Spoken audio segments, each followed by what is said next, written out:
வணக்கம், நமஸ்காரம், ஸ்தோத்திரம் அன்பான சகோதர சகோதரிகளே. நசரேன இயேசு கிறிஸ்துவின் இனி நாமத்தில் உங்கள் ஒவ்வொருவரையும் வாழ்த்துகிறோம், வரவேற்கிறோம். இந்த மாபெரும் இனிய நன்னாளை தந்த பரலோக தேவனுக்கும் அவருடைய ஒரே குமாரனாகி இருக்கக்கூடிய பரிகாரியாய் இருக்கக்கூடிய இயேசு கிறிஸ்துவுக்கும் அவருடைய பரிசுத்த ஆவியானவர் தம் சாயலாகவே இன்னொரு நபரை எனக்காகவும் உங்களுக்காகவும் அனுப்பி வைப்பேன் என்று வாக்குத்தத்தம் பண்ணினார். வாக்குத்தத்தம் பண்ணினது போலவே 3ஆம் நாள் அவர் உயிர்த்தெழுந்தார். உயிர்த்தெழுந்து 40 நாட்களும் இரவும் பகலும் தம் சீஷர்களோடு கூட யாருக்கெல்லாம் என்னென்ன சந்தேகம் இருந்ததோ அது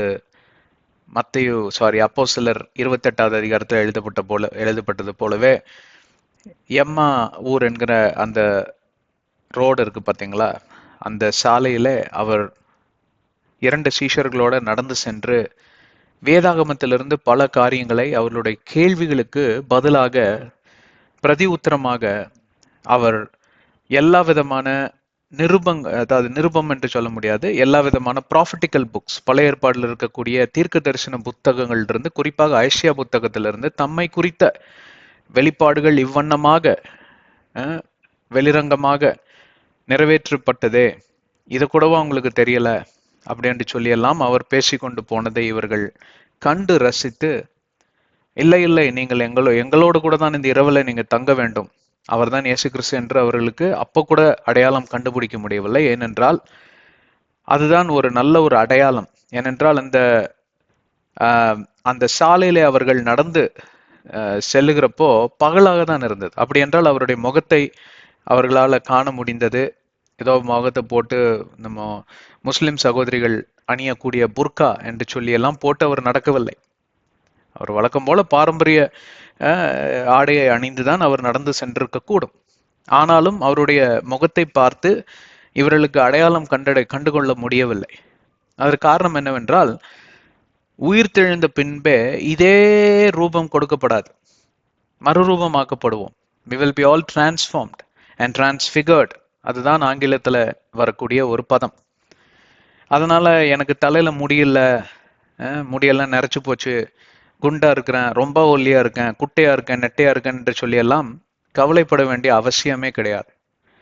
ஏனென்றால் யாவரும் பார்ப்பீர்களானால் தூதர்களைப் போல ஜொலிப்போம், தூதர்களைப் போல நாம் மகிமை அடைவோம்.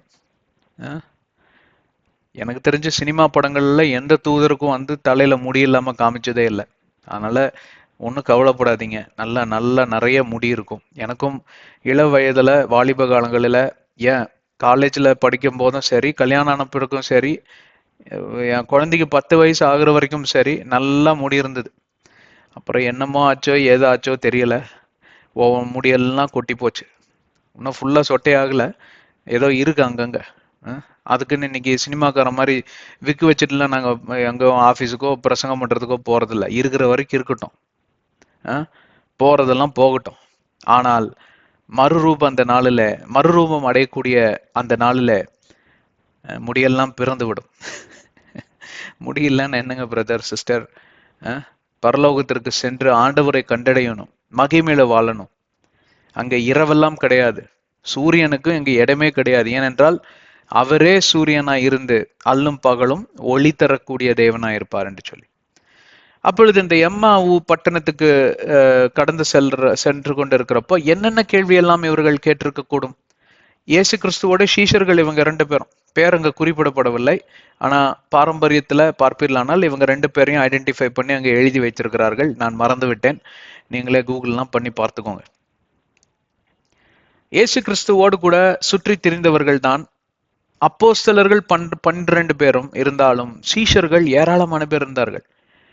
வேதாகமத்திலும் பல ஆதாரங்கள் உள்ளன.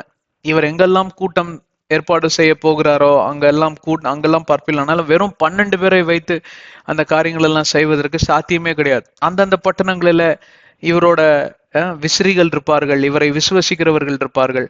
இப்படியெல்லாம் பார்ப்பில்லானால் இவர்கள்லாம் ஒரு கூட்டமாக சேர்ந்து இப்படியே பட்டணம் பட்டணம் தோறும் பார்ப்பில்லானால் இவருடைய மகிமையும் இவருடைய மேட்டிமையும் இவருடைய காரியங்கள், இயேசு கிறிஸ்து செய்யக்கூடிய காரியங்கள் எல்லாம் பரவி இவரை கண்டு நேசித்து இவரை நம்பி விசுவசித்து இவருக்கு பின்பே வரக்கூடிய ஒரு பெரிய கூட்டம் உருவானது. அதுதான் யோவான் 6வது அதிகாரத்திலும் யோவான் 8வது அதிகாரத்திலும் பார்ப்பில்லானால் ஒரு மாபெரும் கூட்டம் திரளாய் வரும் நாளிலே தான் எவன் ஒருவன் என் மாம்சத்திலையும் என் ரத்தத்திலையும் பங்கு பெறாமல் போகிறானோ அவனுக்கு பரலோகத்தில் இடம் கிடையாது, என்னிடமும் அவனுக்கு ஒரு சம்பாஷணையும் கிடையாது, ஒரு உறவும் கிடையாது என்று சொன்ன மாத்திரத்திலே இது ரொம்ப கடினமான பிரசங்கமா இருக்கிறதே.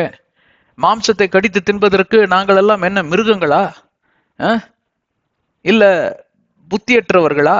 அப்படியெல்லாம் கிடையாதே. ஏன்னா பழைய ஏற்பாடுல இப்படியெல்லாம் சொல்லியிருக்கு, இதெல்லாம் சாப்பிடணும், இதெல்லாம் சாப்பிடக்கூடாது என்று சொல்லி இப்படியாக நாங்கள் பின்பற்றி வரக்கூடிய இந்த நாளில் இவர் என்ன புதிய பிரசங்கத்தை சொல்லுகிறாரு என்று சொல்லி மிகவும் மிகவும் திகைத்து போனார்கள். அதுல குழப்பத்துல பாதி பேர் வீட்டுக்கு போயிட்டான், கோபத்திலையும் இன்னொரு பாதி பேர் போயிட்டான். திரும்பி பார்க்கிறார் இயேசு கிறிஸ்து, அப்போஸ்தலர் கூட்டம் மட்டும்தான் நிக்குதாங்க. ஏன் நீங்களும் போலியா? நீங்களும் போயிருக்கலாம்ல அப்படின்பார். அப்படின்னா என்னன்னா விசுவாசத்தை சோதிக்கிறார். நீங்களும் போங்க அப்படின்னு அப்படி சொல்லல, விசுவாசத்தை சோதிக்கக்கூடியவரா இருப்பார் இயேசு கிறிஸ்து. கடவுளும் அப்படிதான் உங்களுடைய விசுவாசத்தை பரிசோதித்து பார்ப்பார், சோதித்து பார்ப்பார்.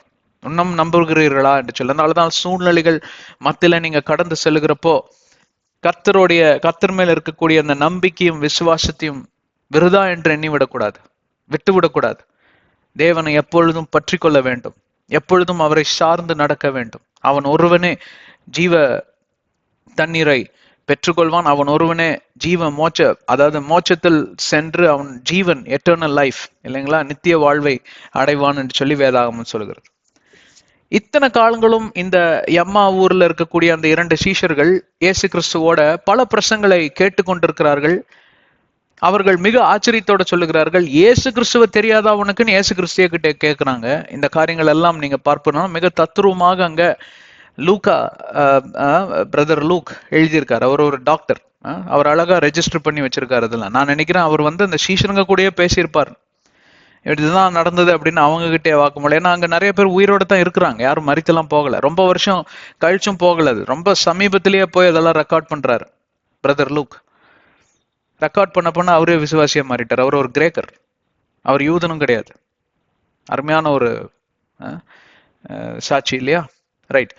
இப்போ இதே போல எவ்வளவோ பிரசங்களை நீங்க கேட்டிருக்க கூடும், எவ்வளவோ திருச்சபைகளுக்கு நீங்க சென்றிருக்க கூடும், எவ்வளவோ ஜபத்திலையும் எவ்வளவோ தபத்திலையும் எவ்வளவோ உபவாச ஜபங்களிலும் நீங்கள் ஈடுபட்டிருக்க கூடும். எங்களுக்கு தெரியாதது ஒன்றுமில்லை என்று சொல்லி நீங்கள் மாறை தட்டி பெருமை கூறி கொண்டிருக்கலாம்.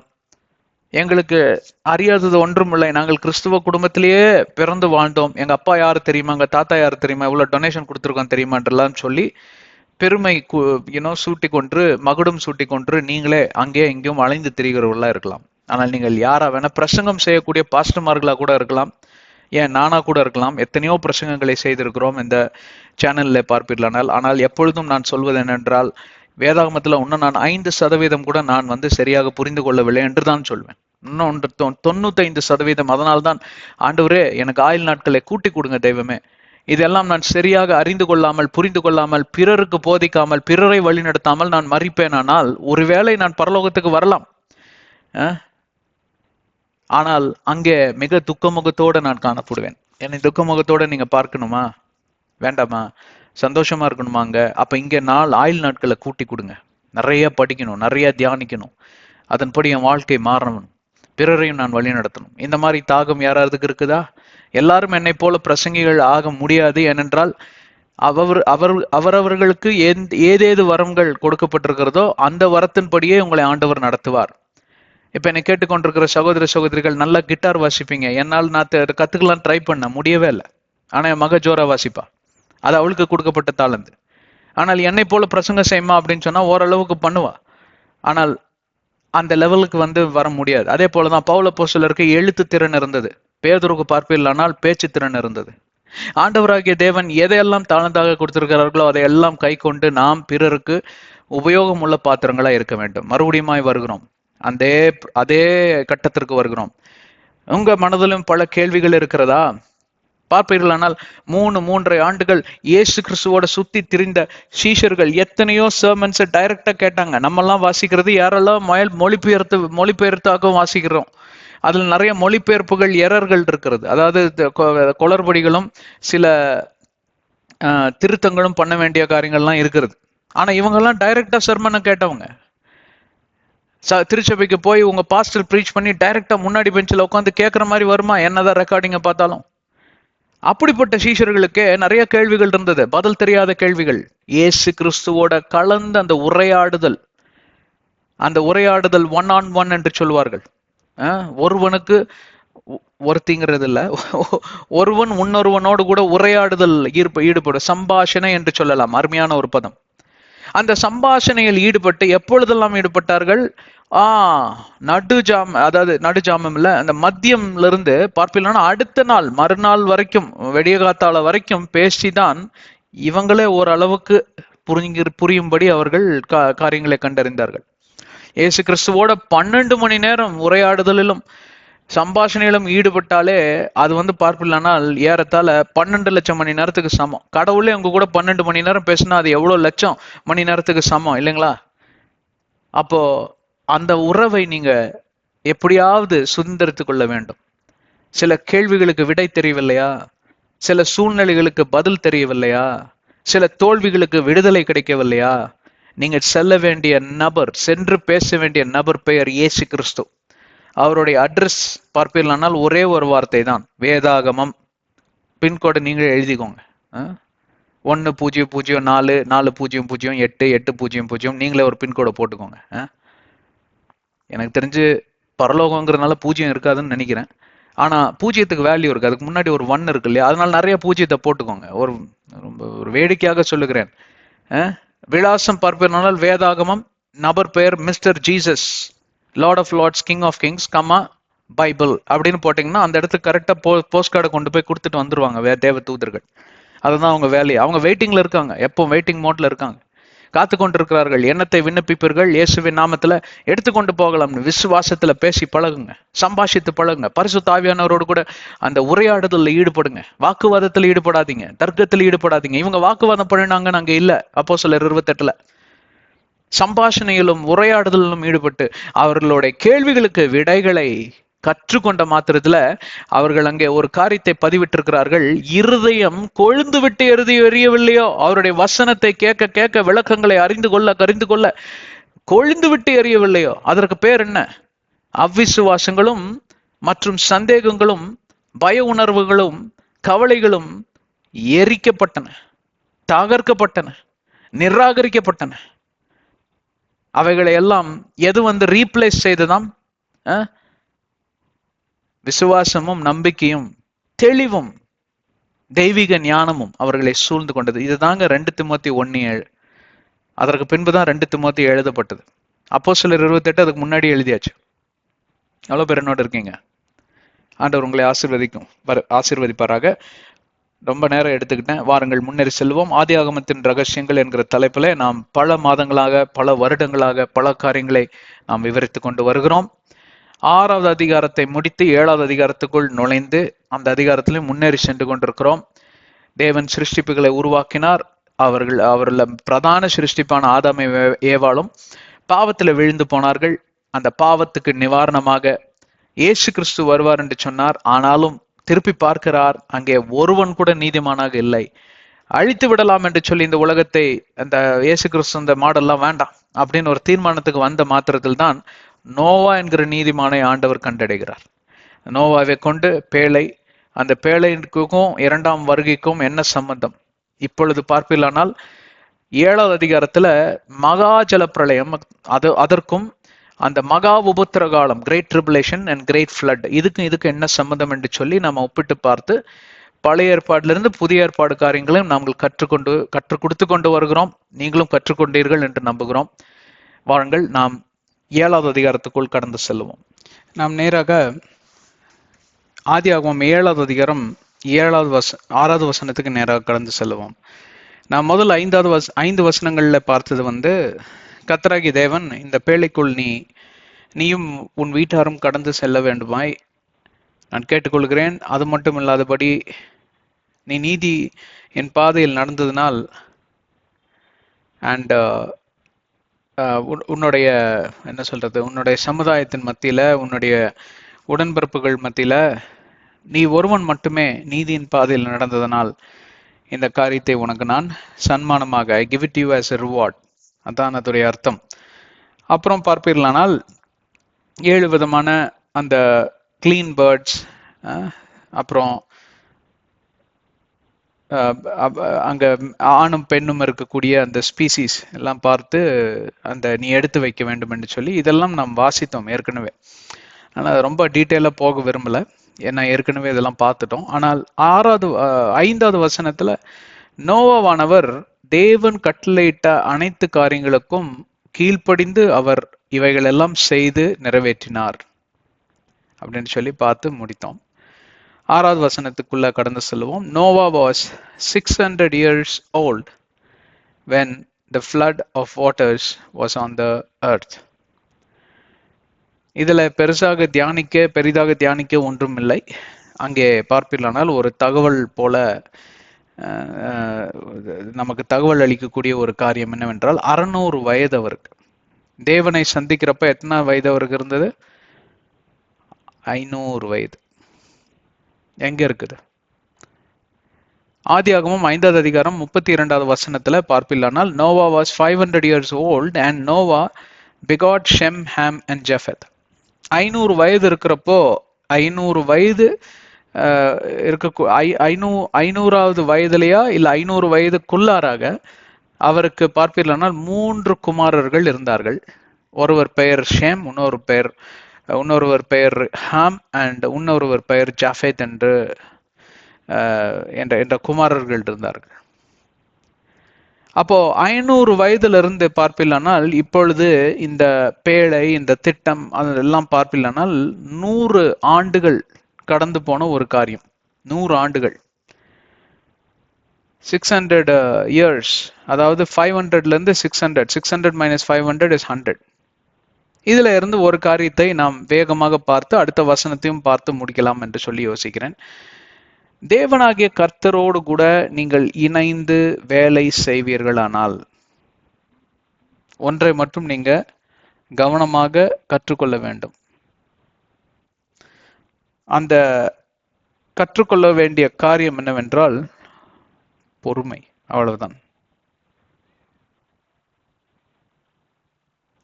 அவரோடு கூட இணைந்து நாம் செயலாற்றும் போது ஒரு காரியத்தை மட்டும் கைவிட்டு விடக்கூடாது, பொறுமை. 100 ஆண்டுகளுக்கு இந்த காரியங்கள் எல்லாம் சொல்ல வேண்டிய நிர்பந்தமா? 100 yearsங்க. இப்ப இந்த 6வது அதிகாரத்திலிருந்து 7வது அதிகாரம் 5வது வசனத்து வரைக்கும் நீங்க வாசிப்பீர்களானால் எவ்வளவு நேரம் பிடிக்கும்?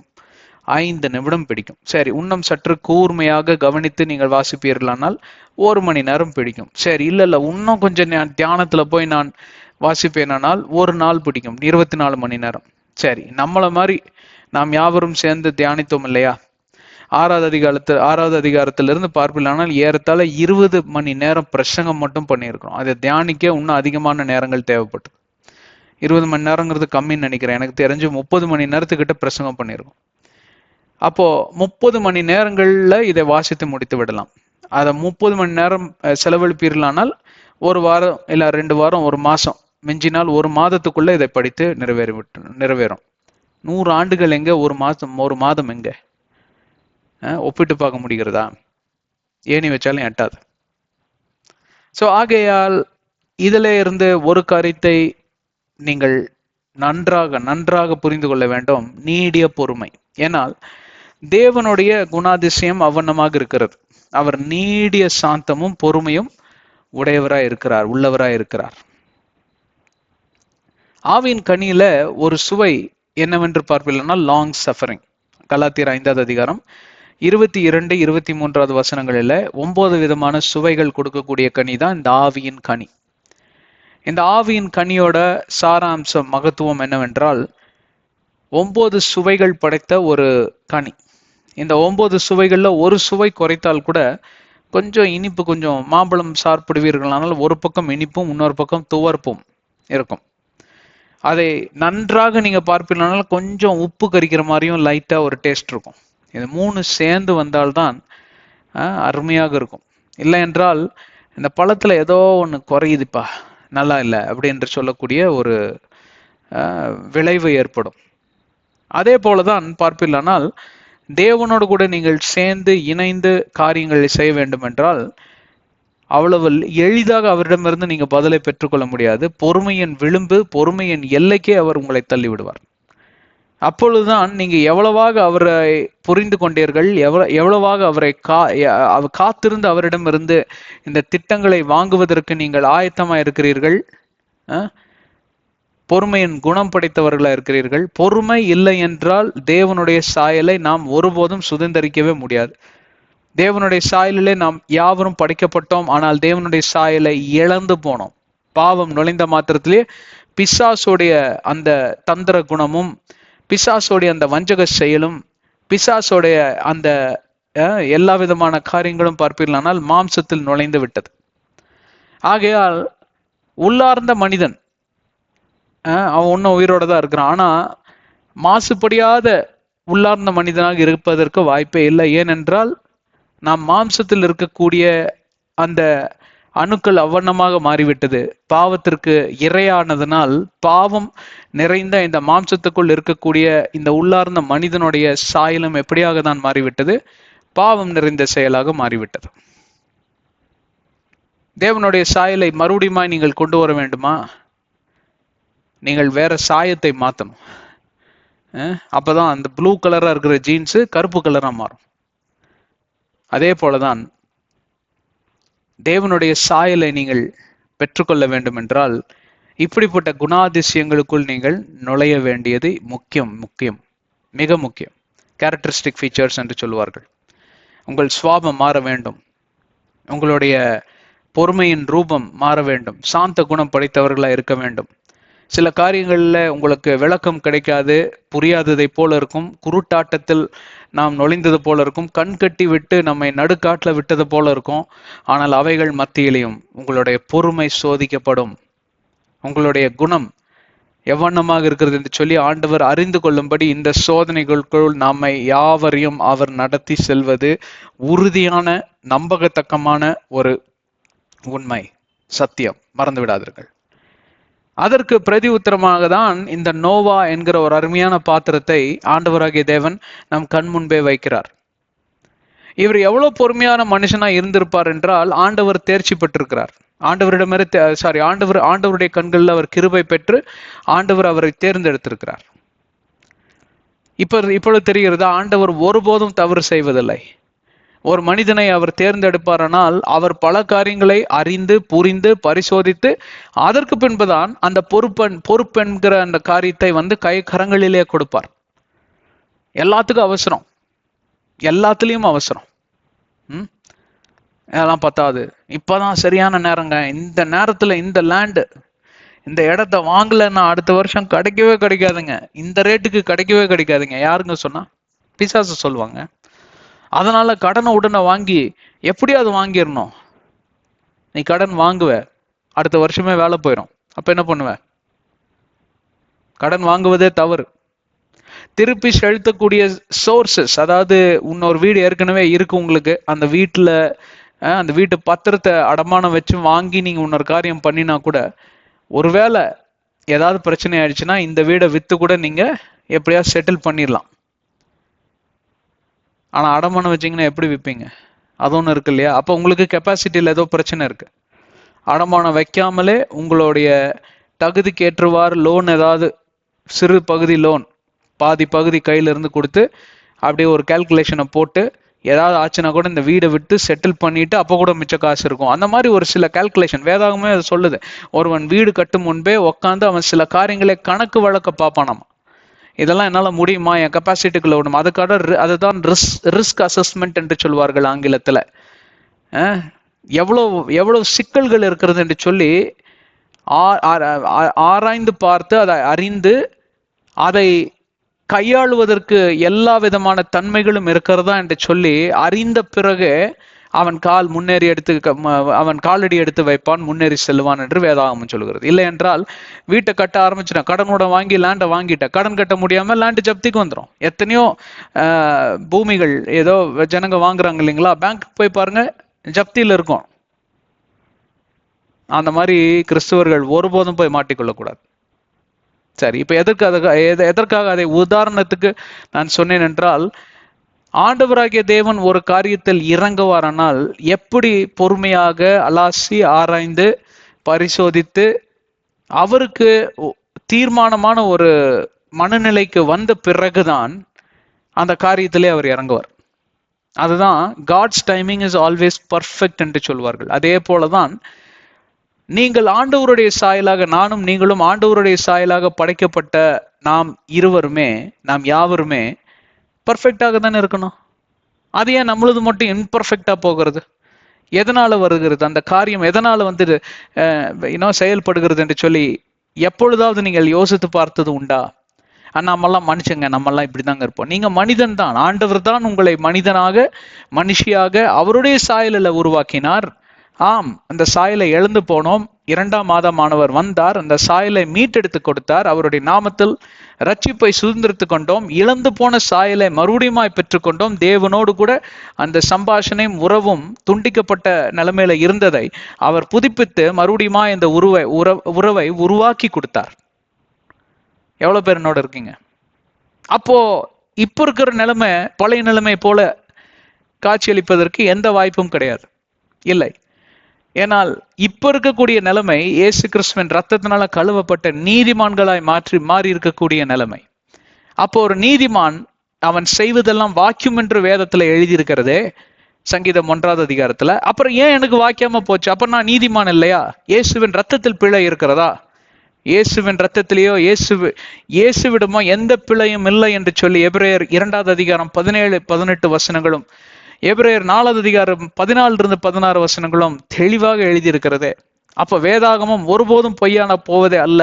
எல்லா வார்த்தைகளும் ஆம் என்றும் ஆமேன் என்றும் இருக்கிறது. வானமும் பூமியும் அழிந்தே போனாலும் வேத வசனத்தில் ஒன்று கூட குறைவுபடுவதில்லை என்று மத்தேயு 24:35 சொல்லுகிறது. 2 கொரிந்தியர் 1:20 சொல்லுகிறது. எவ்வளவு பேர் என்னோட இருக்கீங்க? அப்ப எனக்கு உங்களுக்கு மட்டும் ஏங்க இந்த காரியங்கள் வாக்கியாமலே இருக்கிறது? ஏன் நாம் செய்வதெல்லாம் வாய்க்காமல் போகிறது? இல்ல நாம் செய்வதில் சிலது வாய்க்கிறது, சிலது வாய்க்காமல் போகிறது. என்ன காரணம்? இதெல்லாம் ஒரே ஒரு காரணம் தான் இருப்பதற்கு வாய்ப்பு அங்கே உள்ளன. என்ன வாய்ப்பு என்றால், தேவனுடைய சாயல் முற்றிலுமாய் நீங்கள் சுதந்திரிக்காமல் இருக்கக்கூடிய அந்த நிலைமைதான். சில பேர் பாருங்க, சில காலங்களிலே அவர்கள் செய்ததெல்லாம் வாய்க்கும், சில காலங்களிலே அவர் செய்ததெல்லாம் வாய்க்காமலே போகும். செய்ததெல்லாம் தோல்வி. பிஸ்னஸ் ஆரம்பிப்பாங்க, கடையை மூடுவாங்க. குழந்தைங்களை படிக்க வைப்பாங்க, அது காலேஜில் இருந்து பாதியிலே ஓடி வந்துடும். வேற ஒரு புது வேலையில் சரி பிஸ்னஸ் வேண்டான்னு போய் சேருவாங்க. அங்கிருந்து 6 மாசத்துல அவன் சீட்டு கழிச்சு அனுப்பிச்சு விட்டுருவான். வண்டி எடுத்துட்டு போகலான்னு போவாங்க, கொண்டு போய் எங்காவது முட்டிட்டு நிற்பாங்க.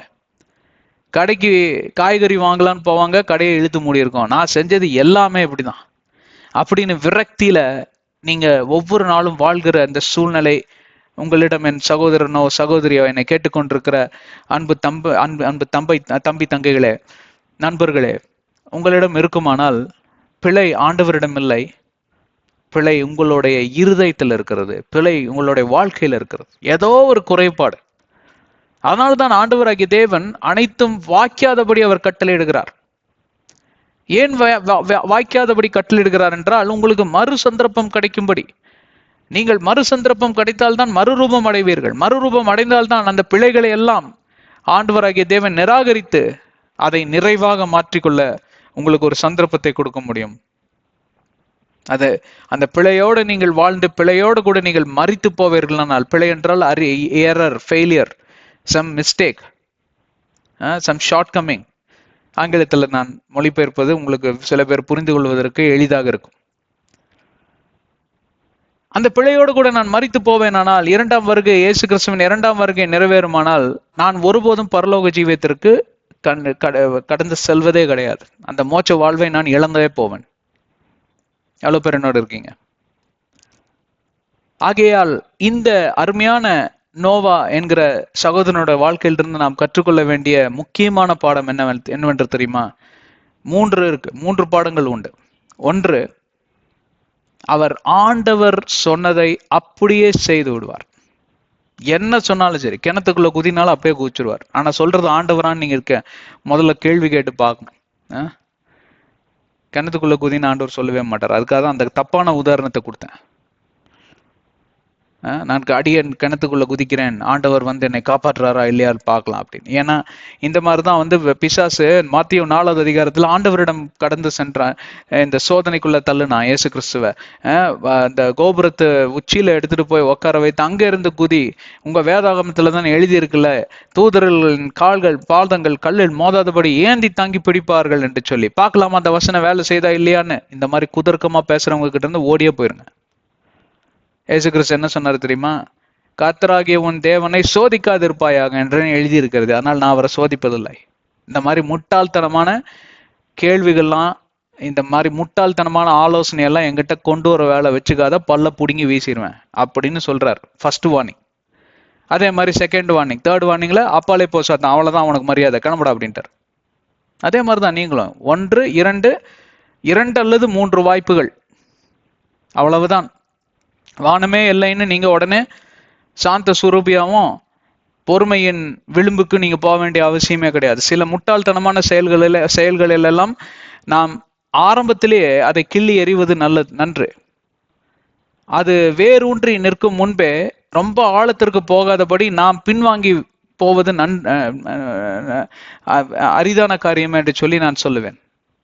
என் வாழ்க்கையில நான் அதை அனுபவிச்சிருக்கேன், நிறைய முறையை அனுபவிச்சிருக்கிறேன். அதனாலதான் நான் இதை சொல்லுகிறேன். முட்டாள்தனத்துக்கு ஒரு எல்லை இருக்குன்னு சொல்லிட்டு நீங்க பாட்டுக்கு அந்த எல்லை தேடி போயிட்டே இருக்கக்கூடாது. 2 அல்லது 3 முறை உடனடியாக நீங்க ஜட்ஜ் பண்ணிடணும். போதும். 3 சந்தர்ப்பத்துல பார்த்தாச்சுல, ஒரு ஆவரேஜ் எடுத்து பாருங்க, இவன் திருந்த மாட்டான், இவன் கூட சேர்ந்தா நானும் சேர்ந்து போக வேண்டிதான் அப்படின்னு நீங்க ஞானத்துல சுதாரிச்சு உடனடியாக பின்வாங்கி போக வேண்டும். அதாவது பின்னே போக வேண்டும் இல்லைங்களா? உங்களை நோக்கி பெரிய அளவு ஒண்ணு வருது, ஆஹா தூரத்திலே தெரிஞ்சிருச்சு, ஓடக்கூடிய தருவாயில தான் அங்க இருக்கு, டக்குன்னு ஓடுவீங்களா? நின்னா அந்த அந்த அளவு வந்தா என்னதான் ஆகுது அப்படின்னு அடிச்சு வாரி உள்ள இழுத்துட்டு போயிடுச்சுன்னா என்ன பண்ணுவீங்க? அறிவில்லாம சில காரியங்களை பண்ணக்கூடாது. என்னை கேட்டுக்கொண்டிருக்கிற அருமையான கிறிஸ்துவ சகோதர சகோதரிகளே, தயவு செஞ்சு புரிஞ்சுக்கோங்க. இது அதாவது 2 பகுதிகள் உண்டு. எப்படி ஒரு காசு எடுத்தா ரெண்டு சைடு பிரிண்ட் ஆயிருக்கும் இல்லைங்களா? தலை வாழு. தலை பூவா, பூ தலையா பூவா அப்படின்னு சுண்டி விட்டு நம்ம இதெல்லாம் பார்ப்போம். சின்ன வயசுல விளையாடுவோம், நம்ம டாஸ் போடுவோம் கிரிக்கெட் விளையாடுறதுக்கு முன்னாடி. ஒரு சைடு மட்டும் இருந்துச்சு, இன்னொரு சைடு காலியா இருந்துச்சுன்னா என்னது? Counterfeit coin. எவனோ காயினை அச்சடிச்சிருங்க. இப்போ காயின்லாம் எவனோ அச்சடிக்கிறது இல்லை, நோட் அடிச்சிடுறானுங்க.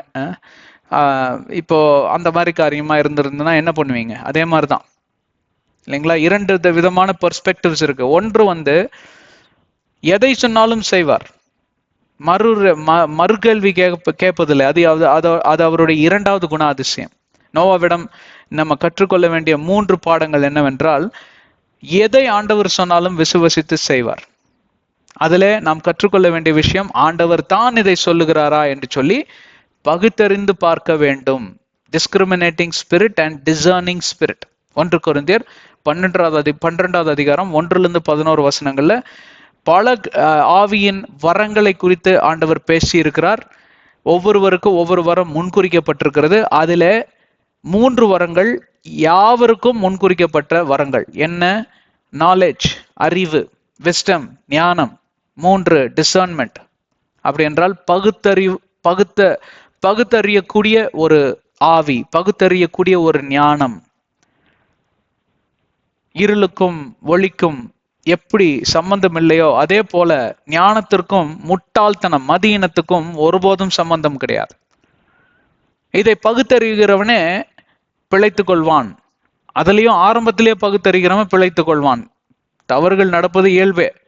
ஆனால் 1, 2 மேக்சிமம் 3க்குள்ள நீங்க பகுத்தறிஞ்சிடும். அதனாலதான் எதையுமே கவனமா கேளுங்க, கவனமா ஆலோசிச்சு பாருங்க, கவனமா உங்க மனைவியோட கலந்து பேசுங்க, உங்க கணவனோட கலந்து பேசுங்க, ஒரு முடிவுக்கு வாங்க. இந்த மாதிரி நான் கேள்விப்பட்டேங்க ஆபீஸ்ல, இந்த மாதிரி காரியம் ஏதோ சொல்றாங்க, இங்க ஏதோ இன்வெஸ்ட் பண்ணலாம் அப்படின்னு, இது பண்ணலாமா? நல்லா விசாரிச்சு பாருங்க. எதை சொன்னாலும் செய்வதற்கு நீங்க ஒன்னும் தலையாட்டி பொம்மை கிடையாது. கர்த்தர் சொல்லுகிறாரா, கண்ணை மூடிட்டு செய்யணும். அவர் கூட கர்த்தர் பேசினார் டைரக்டாக, முகமுகமாக பேசாவிட்டாலும் அவர் செவிகளிலே ஆண்டவர் பேசி அவரை வழி நடத்தினார். ஒரு தீர்க்கதரிசியை கொண்டு வழி நடத்தல, நோவாவே ஒரு தீர்க்கதரிசி தான். அப்படிப்பட்ட அனுபவங்கள் எனக்கும் உங்களுக்கும் கிடைக்காமல் இருக்கலாம், கிடைக்க வேண்டிய அவசியம் இல்லை. ஏனென்றால் பரிசுத்த ஆவியானவர் உலகத்தில் இருக்கக்கூடிய தீர்க்கதரிசிகளுக்கெல்லாம் தீர்க்கதரிசி பரிசுத்த ஆவியானவர். அவரையே எனக்கும் உங்களுக்கும் இலவசமாக இனாமாக கொடுத்திருக்கிறார். இயேசு கிறிஸ்து அவருடைய விலையேறப்பட்ட ரத்தம் எனக்கும் உங்களுக்கும் அந்த பரிசுத்த ஆவியின் கிருபையும் வழிநடத்துதலையும் இலவசமாக பெற்றுக்கொண்டு தந்திருக்கக்கூடிய அந்த இயேசுவின் உன்னத ரத்தத்தை நான் துதிக்கிறேன். நீங்களும் என்னோட சேர்ந்து ஸ்துதிங்க. எவ்வளவு பேர் என்னோட இருக்கீங்க? சொல்வது ஆண்டவராக இருந்தால் கண்ணை மூடிட்டு செய்யுங்க. ஆனால் ஆண்டவர் தான் அதை கூறுகிறாரா என்று சொல்லி நன்கு பரிசோதித்து அலாசி ஆராய்ந்து அதற்கு பின்பே ஒரு தீர்மானத்திற்கு வர வேண்டும். அதற்கு சில பேரோடு கூட கலந்து பேச வேண்டுமா? அதுக்குன்னு கண்டவங்ககிட்ட பேசிட்டு இருக்கான். அவனோட ஒரு பெரிய முட்டாள்கிட்ட போய் சொன்னேன், நான் என்ன சொல்லுவான், ஆமாமா இது கரெக்டு தான் போ அப்படிமா. இன்னொரு முட்டாள் கிட்ட போய் இன்னொரு முட்டாளை பத்தி நீங்க பேசாதீங்க. கொஞ்சம் அறிவு இருக்கிறவங்க கிட்ட பேசுங்க, உங்க மனைவி கிட்ட பேசுங்க, உங்க மேல அக்கறை உள்ளவங்க, உங்க கனவு கிட்ட பேசுங்க. உங்க மேல அக்கறை உள்ள உங்க கணவர் தான் முதல் இல்லைங்களா? 2 பேர் கலந்து பேசுங்க, 2 பேர் ஜெபம் செய்யுங்க, காத்துருங்க, கொஞ்ச நாள் தான் விடுங்க, கேப் விடுங்க, அப்புறமாக ஒரு தீர்மானத்துக்கு வாங்க. இதெல்லாம் செய்வதற்கு அவசியம் இல்லை. ஏனால் நோவாக்கு தெரியும் இது பேசுகிறது ஆண்டவர் தான். ஆனாலும் ஒரு குருட்டு விசுவாசம் தான் சொல்லுவேன். ஏன்னு கேட்டா ஆண்டவர் பேசிக்கிட்டே வர்றாரு, பேசுறது ஆண்டவர் தானா? குரல் மட்டும் கேட்குது. அவருக்கு பிசாசு அந்த செயல்லாம் தெரியாது. ஏன்னா அதெல்லாம் எழுதல, இன்னும் பிசாசோட செயல்பாடுகளை எல்லாம் குறித்து எழுதல. ஆனால் ஒன்று மட்டும் தெரியும் அவருக்கு, பிசாசு பேசிதான் ஆதாமும் ஏவாளும் கீழே விழுந்து போனார்கள் இல்லைங்களா? அதெல்லாம் அந்த கதையெல்லாம் எல்லாத்துக்கும் தெரியும் இல்லையா? ஆதாம் ஏவாள் எப்படி கீழ்ப்படியாம போனாங்க, பிசாசோட குரலை கேட்டதுனால. அப்ப எந்த காமன் சென்ஸ் கூட நோவாக்கு இருந்திருக்காதா? இருக்கும். ஆனால் இதை எப்படி நான் அறிந்து கொள்வது, எப்படி நான் பகுத்தறிந்து கொள்வது என்று சொல்லி அவர் கண்டிப்பாக இருதயத்துல எவ்வளவோ ஒரு மன உளைச்சலுக்குள்ளும் ஒரு போராட்டத்துக்குள்ளையும் கடந்து சென்றிருப்பார். அது இயல்பு. அந்த இயல்பான ஒரு போராட்டத்திற்கு அவர் பதில் யாரிடமிருந்து தான் பெற்றுக்கொண்டார்? எப்படி அவர் அறிந்து கொண்டார்? பேசுகிறது ஆண்டவர் தானா இல்ல வேற யாராவதா? ஏன்னா அவர் பேசினது இன்னும் எதுவுமே நடக்கல. ஜலப்பிரளயம் வரல, ஏன் ஜலமே வரல, இன்னும் மழையே வரல. இதெல்லாம் நடக்க போகுது, நீ பேழையை கட்ட ஆரம்பி அப்படின்னு ஒரு குரல் மட்டும் காதுல விழுந்துகிட்டே இருக்குது. அங்க ஏதோ ஒரு காட்சி, ஏதோ மோசேயிடம் தேவனாகிய கர்த்தர் அக்கினி வடிவுல காட்சி அளித்தார். ஒரு மரத்தின் மேல அவர் தோன்றினார். அந்த மரமோ எரியாமல் இருந்தது, எரிந்தது ஆனால் சாம்பல் பஸ்மமாகவில்லை. இந்த மாதிரி காட்சியெல்லாம் கொடுத்து மோசே பக்தனுடைய கரங்களை உள்ளவே வெளியெடுத்தா பாத்தீங்கன்னா குஷ்டம் வந்த கரங்கள் மாதிரி வெண்குஷ்டமாய் ஆயிடுச்சு. இந்த மாதிரி சயின்ஸ் எல்லாம் காமிச்சு கூட அவர் பேசல நோவா கூட. அப்ப நோவாக்கு எப்படிதான் விசுவாசம் வந்திருக்கும்? அதனாலதான் விசுவாசத்தின் தகப்பன் என்று நோவா அழைக்கப்படுகிறார். அதே வண்ணமாக ஆபிரகாமையும் அழைக்கப்படுகிறார். ஏனென்றால் ஆபிரகாமுக்கும் அதே மாதிரிதான் பேசினார். உன் வீட்டாரை விட்டு, உன் தகப்பனுடைய வீட்டை விட்டு வெளியே வா, உன்னை ஒரு புது தேசத்துக்கு நான் அழைத்து செல்கிறேன், நீங்க போவீங்களா? நான் கண்டிப்பா போக மாட்டேன், மாற்று கருத்தே கிடையாது, வாய்ப்பே இல்லை ராஜா அப்படின்னு சொல்லிடுவேன். மன்னிச்சிடுங்க, நீங்க கடவுள் தான், நீங்க பெரியவர் தான், ஏதாவது ஒரு செயல் எனக்கு செஞ்சு காமிங்க, எனக்கு விசுவாசம் வரும்படி, என்னுடைய விசுவாசத்தை ஊட்டி எழுப்பும்படி, ஊக்குவிக்கும்படி எனக்கு ஒரு சின்ன சைனாவது வேணும்னு எசேக்கியா ராஜா கேட்டார்ல, அந்த மாதிரிதான். நான் சொல்றேன், பெரிய நீதிமான்லாம் கிடையாது, நான் உங்களை மாதிரி ஒரு சாதாரண மனிதன் தான். யாருக்குமே வரக்கூடிய சந்தேகம் தானே. ஒரு குரல் கேக்குது, அது யாரு? ஏன்னா பிசாசு யாருங்கிறது எனக்கு தெரியும். தெரியாமல் இருந்திருந்தா கூட ஒருவேளை நான் நம்பியிருப்பேன். ஏன்னா குரல் என்றால் தேவன் தான், இது ஒரு அற்புத விதமான குரல், ஆளக்கான வெறும் குரல் கேக்குது, அப்ப கடவுள் தான் அப்படின்னு நம்பிட்டு போகலாம். ஆனால் பிசாசுனாலையும் குரலை மாத்தி தேவன் மாதிரியே பேசவும் முடியும், குழப்ப முடியும். அப்படிங்கிற பட்சத்துல நான் என்ன பண்ணுவேன்? கடவுளே, உங்களை நான் நேசிக்கிறேன், உயிருக்கு மேல உங்களை நான் நேசிக்கிறேன், ஆனா இப்படியெல்லாம் என்னால ரிஸ்க் எடுக்க முடியாது. எனக்கு நான் நம்பத்தக்க வண்ணமாக எனக்கு ஒரு சிறு அற்புதத்தை செய்து காமிப்பீர்களா? அப்ப ஆண்டவர் கேட்பார், என்னப்பா பண்ணும் அப்படின்னா, கிதியோன் சொன்ன மாதிரி மேல வரட்டும் பனி அப்படின்னாரா. அப்புறம் பார்த்தா இந்த மாற்றி பனியை இந்த இடத்துல மட்டும் வரணும், மற்ற இடம்லாம் வனாந்திரமா. அப்புறம் எஸ்ஐகே ராஜான்னு சொன்னார்ல 10 டிகிரி இப்படி போகணும் அப்படின்னு. இந்த மாதிரி எல்லாம் செஞ்சுதான் என்னால நம்ப முடியும், இல்லைங்களா? நான் நோவை போல என்னை நட்சத்திரித்துக் கொள்ளுகிறேன், நான் ஆபிரகாமை போல நட்சத்திரித்துக் கொள்ளுகிறேன். இப்ப தெரியுதுங்களா அவங்க எவ்வளோ பெரிய ரிஸ்க் எடுத்து வெளியில போயிருக்காங்கன்னு? பெரிய சீமானுங்க அவரு அப்ரஹாமு. அவங்க அப்பா எல்லாம் விக்கிரக பிசினஸ்ல நம்பர் 1. இன்னைக்கு அம்பானி அதானி மாதிரி, மைக்ரோசாஃப்ட் பில்கேட்ஸ் மாதிரி பெரிய, டாடா பிர்லா மாதிரி பெரிய பிசினஸ் மேன் அவர். பிசினஸ் மேனோட பையன் எனக்கு ஒரு குரல் கேட்டுச்சு, நான் வீட்டு விட்டு வெளியில போறேன் அப்படின்னா, அவங்க ஒண்ணுமே பொண்ணு வெள்ளி இப்போ வைதூரியம் ஒண்ணுமே கொடுக்கல. வழியில பணக்காரனானவர் தான் அவர். அந்த எகிப்து தேசத்துக்குள்ள போய் அவன் என்ன பண்ணிட்டான், இவர் எல்லாம் அந்த அம்மாக்கு கொடுத்தது எல்லாமே நீயே எடுத்துட்டு போன்ட்டான். ஏன்னா அந்த அம்மா சேரோல இதுக்கு பேலஸ்க்கு கூட்டிட்டு போயிட்டாங்கல்ல, அரண்மனைக்கு கூட்டிட்டு போயிட்டாங்க. அப்போ அந்த அம்மாவுக்கு சேவை செய்வதற்கு, பணிவிடை புரிவதற்காக தான் அந்த அஷ்னாத் இல்ல, இவங்க கொடுக்கப்பட்டாங்க. இஸ்மேவலோட தாயார் ஆகார் கொடுக்கப்பட்டாங்க இல்லையா? அதே போல அந்த அம்மா இருக்கக்கூடிய அறையில பாத்தீங்கன்னா தங்கம், வெள்ளி, வைத்தியம் அதெல்லாம் எடுத்துதான் இவர் அதெல்லாம் நீ கொடுத்துரு அப்படின்னு சொன்னி அதுலதான் பணக்காரனானாரு, சீமானானாரு. தன்னுடைய தகப்பனுடைய வீட்டுல இருந்து ஒண்ணு எடுத்துட்டு வரல அவரு.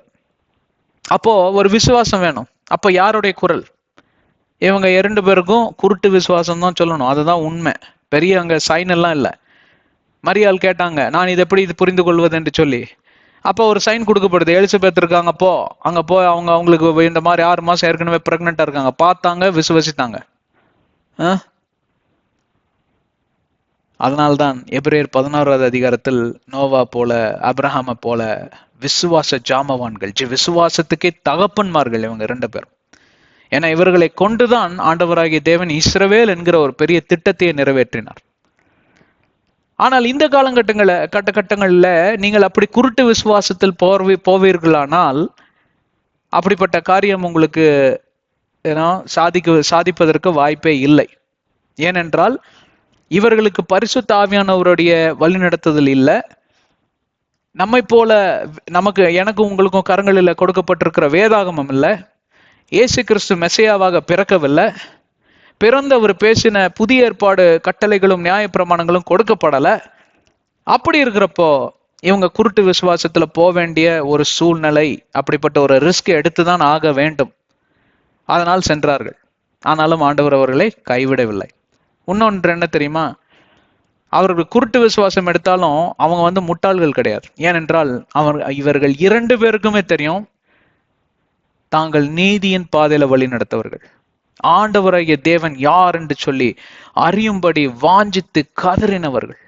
உலகத்திலேயே பார்ப்பீர்களானால் இவங்க 2 பேர் மாதிரி வாஞ்சித்து கதறினவர்கள் யாருமே கிடையாது அந்த காலகட்டத்துல. எங்கே என் தேவன் எங்க? அதற்கு பின்பே வந்தவர் தான் எலியா. இஸ்ரவேலை காக்கிற தேவன் எங்கே அப்படின்னு சொல்லி கூக்குரலிட்டு அவர் ரொம்ப உருக்கமாக, சின்சியராக அவர் ஜெபித்தார் என்று சொல்லி நாம் பார்க்கிறோம். வானம் அடைக்கப்பட்டது, மழையே வரலையாம். இவர் சொன்னா மழை வந்துருச்சு. எவ்வளவு பேர் என்னோட இருக்கீங்க? அதெல்லாம் தேவைதான். இந்த குணாதிசயங்கள்லாம் தேவைதான். இந்த மாதிரி ஒரு குருட்டு விசுவாசம் தேவைதான். இந்த மாதிரி ஒரு வைராக்கியமும் வாஞ்சியும் தேவைதான். தேவனை அலைந்து தேடி திரிந்து நாம் கண்டடைவது தேவைதான். ஆனாலும் இதற்கு மேலாக பரிசுத்த ஆவியானவருடைய வழி நடத்துதல் என்கிற ஒரு அருமையான கிருபையின் காரியம் எனக்கும் உங்களுக்கும் கொடுக்கப்பட்டிருக்கிறது. அவர் ஒரு நபராய் இருக்கிறார், நண்பனாய் இருக்கிறார், உதவி செய்கிற உதவியாளராக இருக்கிறார், நம்மை போதித்து வழிநடத்தக்கூடிய போதகராக இருக்கிறார். நமக்கு யாவருக்கும் இருக்கக்கூடிய பாஸ்டர் பரிசுத்த ஆவியானவர் உள்ளே இருக்கிறார். அந்த பாஸ்டர் யாரும் பாஸ்டர் கிடையாது, அவர் தான் பாஸ்டர். எல்லாத்துக்கும் பாஸ்டர்களுக்கெல்லாம் பாஸ்டர். அதனால்தான் பார்ப்பீர்களானால் நோவா ஆண்டவர் சொன்னதை அப்படியே செய்து விடுவார். 2வது பார்ப்பீர்களானால் மறு கேள்வி கேட்பதே கிடையாது. இது ஏன் எப்படி இருக்கணும், எதுக்கு அங்க போகணும், எதுக்காக நான் மட்டும் போகணும்? நம்ம ஆளுங்களுக்கு கேள்வி கேட்க சொல்லியா கொடுக்கணும். 2 வயசு குழந்தை கேட்கிற கேள்வி கூட நம்மளால பதில் சொல்ல முடியலைங்க. அத்தனை கேள்வி கேட்குதுங்க குழந்தைங்க இந்த காலங்கள்ல. எங்கிருந்துதான் கத்துக்கிடுதுங்களோ? ஆமா, குழந்தைங்க கேட்கிற கேள்விக்கெல்லாம் பதிலே சொல்ல முடியாதுங்க. இது ஏன் அப்படி? கூட பணிபுரியக்கூடிய ஒரு நண்பனுடைய வீட்டுக்கு அவர் அழைத்திருந்தார்கள். நானும் என் குடும்பத்தோடு சென்றிருந்தேன். அங்க ஒரு குட்டி பாப்பா 6 வயசு, 6 வயசு இருக்கும். ஆமா, இங்கிலீஷ்ல என்ன மாதிரி வெளுத்து வாங்குறா. அவ கேக்குற கேள்வியில என்னால பாதி கூட பதில் சொல்ல முடியல. திக்குமுக்கு ஆகி போயிட்டான், ஆடி போயிட்டான். இப்படிதான் டெய்லியும் கேட்டுட்டு இருப்பா. ஆனா அவங்க அம்மா பொறுமையா அத்தனை கேள்விக்கும் பதில் சொல்லுது. அப்பதான் தெரிஞ்சது இது ஏன் இத்தனை கேள்வி கேக்குதுன்னு. ஏன்னா கேட்குற கேள்விக்கெல்லாம் பதில் கிடைக்குது பாருங்க, அதனால உன்ன கேள்வி கேட்டுக்கிட்டே இருக்கு. நகைச்சுவையா சொன்னேன், குழந்தைங்க கேள்வி கேட்டா பதில் சொல்லுங்க. இல்லைன்னா உங்களை விட்டுட்டு வேற யாராவது கிட்ட கேள்விக்கு அதே கேள்வி கேட்க போய் அவன் தப்பான பதில் சொல்லி அப்புறம் அப்படியே எல்லாம் கண்ணா பின்னான்னு ஆகி போயிருது. அதனால என்ன கேள்வி கேட்டாலும் குழந்தைங்களுக்கு விளக்கம் கொடுக்க வேண்டியது உங்களுடைய கடமை, பெற்றோர்களான உங்களுடைய கடமை. எத்தனை கேள்வி கேட்டாலும் சொல்லணும் பதில். என்ன எத்தனை கேள்வி கேட்டிருக்கான் அப்படின்னு சொல்லி வள்ளுங்காதீங்க, அப்புறம் அவ்வளவுதான். விளக்க வேண்டியது உங்க கடமை. கடவுள் பாருங்க அப்படிதான், ஆண்டவர்கிட்ட எத்தனை கேள்வி கேட்கிறோம் அத்தனைக்கும் பதில் சொல்லிட்டே தான் இருப்பார் நம்ம கிட்ட. ஏன்னா அவரை சார்ந்து நீங்க இருப்பதனால், அவரை நம்பி இருப்பதனால் அவர் ஒருபோதும் உங்களை என்னை நிராகரிப்பதில்லை. அவர் அன்பின் தேவன். ஆனாலும் பார்ப்பீர்களானால் ஆண்டவர் ஒரு காரியத்தை சொல்லுவாரானால் நீங்கள் விசுவாசித்தீர்களானால் அதற்கு பின்பே கேள்வி கேட்பது அவருக்கு ஒருபோதும் பிரியமாய் இருக்கக்கூடிய காரியமே அல்ல, அல்லவே அல்ல. ஆம் என்று சொல்லிவிட்டு நீங்கள் முன்னேறி செல்வீர்களானால் திரும்பியே பார்க்க கூடாது. வழியில எவ்வளவோ இடையூறுதல், வழியில எவ்வளவோ பிரச்சனைகள். அப்ரஹாம் ஒருபோதும் ஆண்டவரிடம் சொல்ல போதும், எலியா சொல்லிட்டார். எலியாவும் அதே மாதிரிதான் வந்தார். ஆனா சொல்லிட்டார், சூரிய செடியில போய், சூரிய செடி வந்து ரொம்ப பாய்சனஸ் செடி தெரியுமா, அது கீழே போய் உக்காந்தாலே செத்து போயிடுவான். சூசைட் அட்டெம்ப்ட் தான் அது. அங்க போய் உக்காந்துட்டு அடியான் மறித்து போறான். அப்ப கூட அவருக்கு ஒரு நம்பிக்கை, ஆண்டவர் நினைச்சாதான் அப்ப அவர் மறிக்க கூட முடியும். அப்புறம் எதுக்குப்பா உனக்கு இந்த விளையாட்டு? ஆண்டவரிடம் போய் கேட்டிருக்கலாம்ல, அனுபவித்தது போதும், நான் மறித்து போகிறேன், இதோட இந்த ஆட்டத்தை முடிச்சுக்கலாம் அப்படின்னு அப்ரஹாம் சொல்லலையே, நோவா சொல்லலையே. அதுதான் விசுவாசத்தின் தகப்பன். எலியாவோட பேர் அங்க வரல, எபிரேயர் 11 வரல. ஹலோ, எவ்வளவு பேர் என்னோட இருக்கீங்க? தவறு செய்வது இயல்புதான், ஆனால் தவறை திருத்திக் கொள்ளுகிறவனே மெய்யான புத்திசாலி என்று வேதாகம் சொல்லுகிறது. அவனே ஞானம் படைத்தவன். நாம் திருத்திக் கொள்வதற்கு சந்தர்ப்பம் உண்டு. நாசியில சுவாசம் இருக்கும் போதே நாம் யாவரும் திருந்தி வாழ வேண்டும் என்று ஆண்டவர் அங்கே நம் யாவருக்கும் அழைப்பு விடுக்கிறார். எவ்வளவு பேர் என்னோட இருக்கீங்க? மூன்றாவது என்ன தெரியுங்களா? அவன் எந்த விதமான பிரதி உத்தரமான என்ன சொல்றது சயின்ஸ், அங்க இதெல்லாம் எனக்கு நீங்க செஞ்சு காட்டுங்க, எனக்கு இதெல்லாம் காட்சியாக நீங்க தந்தால்தான் நான் உங்களை விசுவசிப்பேன் அப்படின்றதுல சொல்லி ஆண்டவர் வாயை மூடுறதுக்கு முன்னே இவர் இறங்கிடுவார் வேலையில். அப்படிப்பட்ட ஒரு கீழ்ப்படிதல், அப்படிப்பட்ட ஒரு விசுவாசம், அப்படிப்பட்ட ஒரு நம்பிக்கை, அப்படிப்பட்ட ஒரு தன்னம்பிக்கை. தன்மேலையும் நம்பிக்கை உண்டு. உங்க மேலேயும் உங்களுக்கு நம்பிக்கை இருக்கணும். நானெல்லாம் ஒரு வேஸ்ட்டுங்க அப்படின்னு கண்டிப்பா அதான் இந்த வேஸ்டா தான் போகும். ஏன்னா நீங்களே சொல்லிட்டீங்களே நான் ஒரு வேஸ்ட்டுன்னு. கர்த்தரால் அழைக்கப்பட்ட நீதிமான் நான் செய்வதெல்லாம் வாய்க்கும். கர்த்தர் மேலே என்னுடைய விசுவாசம் இருக்கு, ஆனால் என் மேலே எனக்கு நம்பிக்கை இருக்கு. நான் ஒருபோதும் பின்வாங்கி போக மாட்டேன். பாசிட்டிவ் கன்ஃபெஷனா எடுத்துக்கலாம், ஒன்றும் பிரச்சனை இல்லை. அவர் பாருங்க, முதலாவது கர்த்தர் சொன்னதை எல்லாம் கீழ்ப்படிவார், இரண்டாவது குறுக்கு கேள்வி கேட்க மாட்டார், மூன்றாவது பார்ப்பீர்கள் ஆனால் அவர் முன்னேறி செல்லுகிறவரா இருக்கிறார். நிறைவேற்றி விட்டு தான் மறு பேச்சை சொல்லிட்டாரா நிறைவேற்றி விடலாம். ஆனா இது இந்த எல்லா இப்ப முடிக்க போறோம் பாத்தீங்கன்னா, இன்னைக்கு இந்த வசனத்திலே முடிஞ்சு போச்சு. 100 ஆண்டுகள் ஆயிற்று. அதுல எவ்வளவு வெளிப்பாடு வருது பாத்தீங்களா? அப்போ எவ்வளவு ஒரு நெடுங்காலமாக நடக்கக்கூடிய ஒரு இதெல்லாம் இந்த 6வது அதிகாரத்தை இப்படி படிச்சு முடிச்சீங்கன்னா இதெல்லாம் ஏதோ ஒரு வாரத்துல நடந்த சம்பவம் மாதிரி இருக்கும். அப்படி இல்லைங்க, 100 ஆண்டுகள் பார்ட்டா பிரிச்சு பிரிச்சு பேசியிருக்காரு. ஒரு காரியத்தை சொல்லிடுவாரு, நான் நினைக்கிறேன் 1 வருஷம் பிரேக். அப்புறம் பாத்தீங்கன்னா 1 வருஷம் ஒண்ணுமே கிடையாது, அப்படியே அதுல யோசனையிலே இருப்பாரு. அப்புறம் பாத்தீங்கன்னா இன்னொரு 1 வருஷம் பிரேக். அப்படியே எல்லாம் ஒரு 2-3 வருஷம் 4-5 வருஷத்துல எல்லாம் முடிஞ்சு ஒரு பேழையை கட்ட ஆரம்பிச்சிட்டார். 9 வருஷம் பேழையை கட்டியிருப்பாங்க இல்லைங்களா? ஆக 100 ஆண்டுகள் பிரேக் அங்க இருக்கிறது. வேதபாரகர்கள் சொல்லக்கூடிய காரியம் என்னவென்றால் 120 ஆண்டுகள் நோவாக்கு அந்த காலம் தேவைப்பட்டது. ஏனென்றால் அந்த காலத்தில் தான் இந்த பேழையை கட்டி முடித்தார். ஆனால் அந்த காலத்துல பேழையை கட்டுவதற்கு ஒரு பக்கம் இந்த பொருட்கள்லாம் தேவைப்பட்டு, இந்த ஆட்கள்லாம் தேவைப்பட்டு, நேரம் தேவைப்பட்டு இருந்தாலும் மறுபக்கம் விசுவாசத்தை அவர் இழக்காமல் இருந்தார். அதுதான் மிக மிக முக்கியமான காரியம். வேலையில இறங்குவீங்க, திடீர்னு சாத்தா வந்து ஒரு குழப்பத்தை கொண்டு வருவான், மனசு துவண்டு போகும், மனசு ஒரு மாதிரி இறுகி போகும். நெகமியா காலத்துலயும் அப்படிதான். கூட வேலை செய்யக்கூடிய பணியாட்களுக்கு வந்து இவர் மோட்டிவேஷன் ஸ்பீச் கொடுத்துக்கிட்டே இருக்கணும், இல்லைன்னா அவங்க வந்து டக்குன்னு டிமோட்டிவேட் ஆயிடுறாங்க. அதெல்லாம் நெகமியா புத்தகத்துல இருக்கும். ஸோ நான்காவது முக்கியமான காரியம் என்னவென்றால், Noah was a very self motivated person. எப்பொழுதும் உற்சாகமாக இருப்பார், எப்பொழுதும் திடனா இருப்பார், எப்பொழுதும் எனர்ஜெட்டிக்கா இருப்பார், எப்பொழுதும் கர்த்தரை சார்ந்திருப்பார், எப்பொழுதும் அவருடைய சிந்தை கர்த்தரை சார்ந்த சிந்தையா இருக்கும். அதனால்தான் பார்ப்பீர்களானால் அவரை குழப்புவதற்கு எவ்வளவோ பிரச்சனைகளையும் காரியங்களையும் பிசாசு கொண்டு வராமலா இருந்திருப்பான். எவ்வளோ பேர் என்னென்னலாம் பேசியிருப்பாங்க. போற இடத்துல எல்லாம் அவரை வந்து ரொம்ப இது பண்ணி கிண்டல் பண்ணி கேலி பண்ணி கூத்தடிச்சிருப்பாங்க. ஆனா அதெல்லாம் அவர் காதுல வாங்காம அவர் பாட்டுக்கு அவருடைய நோக்கத்துல, ஆண்டவருடைய சிந்தையை கொண்டு அந்த நோக்கத்துல, அந்த அந்த இலக்கை நோக்கி அவர் போகிற அந்த அந்த நோக்கத்தை அவர் கைவிடல.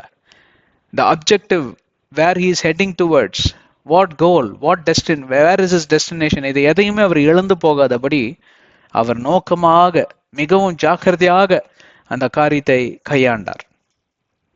என்னை கேட்டுக்கொண்டிருக்கிற பிரியமான சகோதர சகோதரிகளே, ஆண்டவர் உங்களுக்கு கூட இப்படிப்பட்ட ஒரு நோக்கம், இப்படிப்பட்ட ஒரு திட்டம், இப்படிப்பட்ட ஒரு சித்தம் வைத்து உங்களை நடத்தி கொண்டு போய்கொண்டிருக்கிறார். ஆனால் வழியிலே நீங்கள் வழி மாறி, அதாவது இந்த பிரயாணத்துல வந்து பாத்தீங்கன்னா வழி மாறி போறது, தவறி போறது.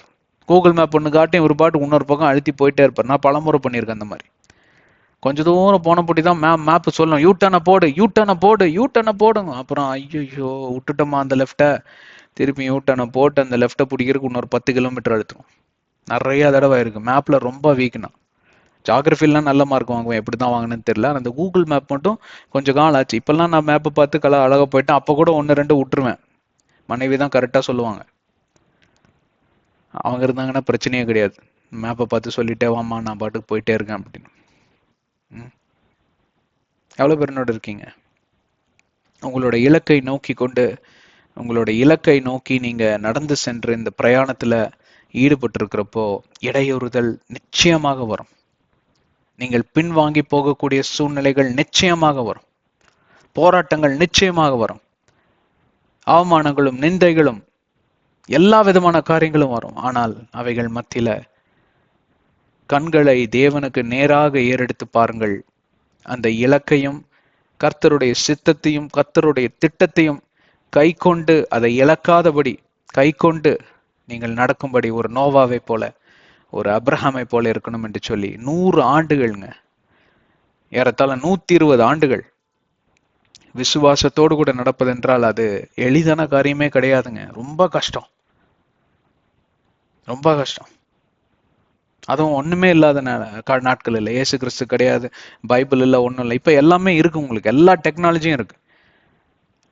டக்குன்னு ஜெபம் செய்வதற்கு பார்த்தீங்கன்னா அங்கங்க அறைகளும் இருக்கு. எல்லா ஆஃபீஸ்லயும் கார்பரேட் இண்டஸ்ட்ரீஸ் எல்லாம் பார்த்தீங்கன்னா ப்ரேயர் ரூம்னு காமனாக வச்சிடறாங்க. யார் வேணா போய் ப்ரேயர் பண்ணிக்கோங்க, சத்தம் வரக்கூடாது, அவ்வளவுதான். நமக்கு பிரச்சனையே கிடையாது. நீங்க எங்க கண்ணை மூடி உட்கார்ந்தாலும் பரிசுத்த ஆவியானவர் உங்களுக்குள்ளேயே இருக்கிறார். தேவனுடைய பிரசன்னத்தை நீங்க கண்டடைவீங்க, பிரச்சனையே கிடையாது. நான் பஸ்ல போறப்பெல்லாம் பஸ்ல போறப்ப முக்காவாசி ஜெபத்திலே தான் இருப்பேன். எனக்கு ரொம்ப அருமையான ஒரு நேரம். அதனாலே பாத்தீங்கன்னா இந்த கார் பூலிங், என்ன வெட்டி நாயத்தை பேசிட்டு எனக்கு இதெல்லாம் செட்டே ஆகல. ஏன்னா அவனை ஊக்குவிக்கிறதுக்கு நான் எதையாவது நகைச்சுவையா பேசிக்கிட்டே வரணும். என்னால முடியாதுப்பா. நான் ஆண்டவரோட பேசுவேன். எனக்கு இந்த வாயை வச்சுட்டு வெட்டி பேச்சு பேசுறதுலாம் ரொம்ப பிடிக்கவே பிடிக்காது. எனக்கு செட்டே ஆகாது. அதுக்கு அவசரமே கஷ்டப்பட்டாலும் பரவாயில்ல, கொஞ்சம் கஷ்டம்தான், 2% மாறி போகணும், இருந்தாலும் பரவாயில்ல. அது வாகனத்தை ஓட்டுறதை விட எவ்வளவு நல்லதுதான். ரொம்ப டயர்டா இருந்துச்சுன்னா லைட்டா தூங்கிடுவேன். அப்புறம் டக்குன்னு முழிப்பு வந்துச்சுன்னா எந்திரிச்சு மறுபடியும் ஜெபம் பண்ண ஆரம்பிச்சிடும். ஆண்டவரோடு அப்படியே சம்பாஷித்துட்டு போறதுல அருமையான ஒரு ஒரு தொடர்பு உண்டாகும், ஒரு மகிழ்ச்சி உண்டாகும், ஒரு தெளிவு கிடைக்கும். நிறைய கேள்விகளுக்கு விடை நான் பெற்றுக்கொண்டேன் பஸ் பிரயாணங்கள் இல்லை. சரிங்களா? இன்றைய நாளில் இந்த செய்தி உங்களுக்கு பிரயோஜனமா இருந்திருக்கும் என்று சொல்லி நாங்கள் நம்புகிறோம். தேவன் உங்களை ஆசீர்வதிப்பாராக. கண்களை மூடி சிரத்தை தாழ்த்தி ஜெபிப்போம். அன்பின் பிதாவே, மை துதிக்கிறோம், ஆராதிக்கிறோம், மகிமைப்படுத்துகிறோம். நோவாவை போல நாங்கள் பொறுமையை கையாண்டு விசுவாசத்தின் தகப்பனாய் அவர் எப்படி இருக்கிறாரோ ஆபிரகாமை போல, ஒரு எலியாவை போல நாங்கள் விசுவாசத்தில் கட்டி எழுப்பப்பட வேண்டும் தகப்பனே. எங்களுடைய இலக்கை நாங்கள் இழந்தே போய்விடக்கூடாது. ஒருபோதும் ஆண்டவரே போராட்டத்துக்கு அஞ்சி நடுங்கி நாங்கள் பின்வாங்கி போகவே கூடாது. மேற்கொள்ளுகிறவர்களாய் எங்கள் ஒவ்வொருவரையும் நீர் அழைக்க வேண்டுமாய், எங்களை நீர் வணைய வேண்டுமாய், எங்களை பலப்படுத்த வேண்டுமாய் இயேசுவின் நாமத்தில் ஜெபிக்கிறோம் ஜீவனுள்ள பிதாவே, ஆமென். எங்கள் சேனலுக்கு சப்ஸ்கிரைப் செய்யுங்க, எல்லா வீடியோஸையும் பாருங்க. வீடியோஸ் எல்லாம் உங்க வாட்ஸ்அப் ஸ்டேட்டஸ், ஃபேஸ்புக், ட்விட்டர், இன்ஸ்டாகிராம்ல போடுங்க. தெரிஞ்சவங்க தெரியாதவங்க எல்லாரும் பார்ப்பாங்க. கிறிஸ்துவுக்குள்ளாக நடத்தப்படுவதற்கு அது மிக பிரயோஜனமாக இருக்கும். அது உங்கள் மேல் விழுந்த கடமை. எபேசியர் 6:18, கொலோசியர் 4:3 எதை சொல்லுகிறது என்றால், இந்த உலகத்தில் இருக்கிற அழிந்து போகிற ஆத்துமாக்களுக்காக ஜெபித்து கொள்ளுங்க, ஊழியக்காரங்களுக்காக ஜெபித்துக் கொள்ளுங்க, கள்ள தீர்க்கதரிசிகளுக்காக ஜெபித்துக் கொள்ளுங்க. ஒரு ஜெபம் இல்லாமல் ஆண்டவரால் செயல்படவே முடியாது. அதே போல எங்களுக்காகவும் எங்கள் ஊழியத்துக்காகவும் ஜெபித்துக் கொள்ளுங்க. உங்களுக்கு ஜெப தேவைகள் இருந்தால் ஆண்டவரிடம் மட்டுமே கடந்து செல்லுங்கள். மனிதர்களோடு கூட நட்பு ஐக்கியம் தேவைதான். ஆனால் இந்த மாதிரி பிரைவேட் மேட்டர்ஸ், இந்த பிரேயர் டிஸ்கஷன்ஸ், இதெல்லாமே ஆண்டவருடைய சன்னிதானத்துல போய் இயேசுவின் நாமத்தில் கேட்கிறப்போ உங்களுடைய விண்ணப்பங்களுக்கு கண்டிப்பாக பதிலை பெற்றுக்கொள்வீர்கள். ஆண்டவர் உங்களை ஆசீர்வதிக்கட்டும். அடுத்த அத்தியாயத்தில் சந்திப்போம். ஆமென்.